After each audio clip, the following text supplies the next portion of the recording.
Nang nagtipon-tipon nitong Webes sa San Antonio National High School sa Iriga City ang nasa 82 benepisyaryo ng relief goods mula sa Department of Interior and Local Government.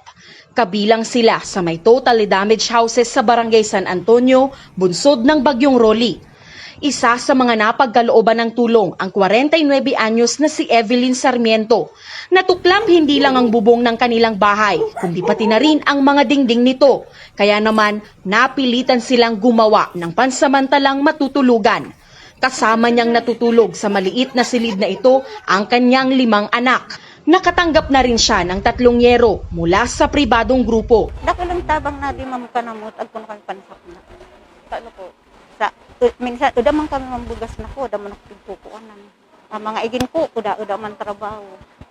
Tad nag-i-eskwela nga ni nagmumudul sa nasirasading man. Kung ano-ano pa ma'am na nakalabot. Maliban sa 5 kilong bigas, mga dilata, kape, noodles, biskwit, face mask, malong at maiinom na tubig, may kasama ring tig sa 10 metrong trapal ang kada benepisyaryo. Nagkaroon na po kami ng relief after po ng Typhoon Rolly.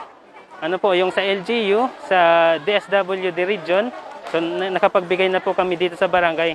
So far, pang 3 po na assistance pong na-extend po dito sa Barangay San Antonio. Salamat po at kami binigyan ng biyayang napakarami. Salamat po. Nabigyan rin ng parehong relief goods ang 50 benepisyaryo mula naman sa Barangay Santo Niño. Sa bawat pagbibigay ng ayuda, sinisiguro rin ang mga kawani ng CSWD na nasusunod ang physical distancing, lalo pat nariyan pa rin ang banta ng pandemya.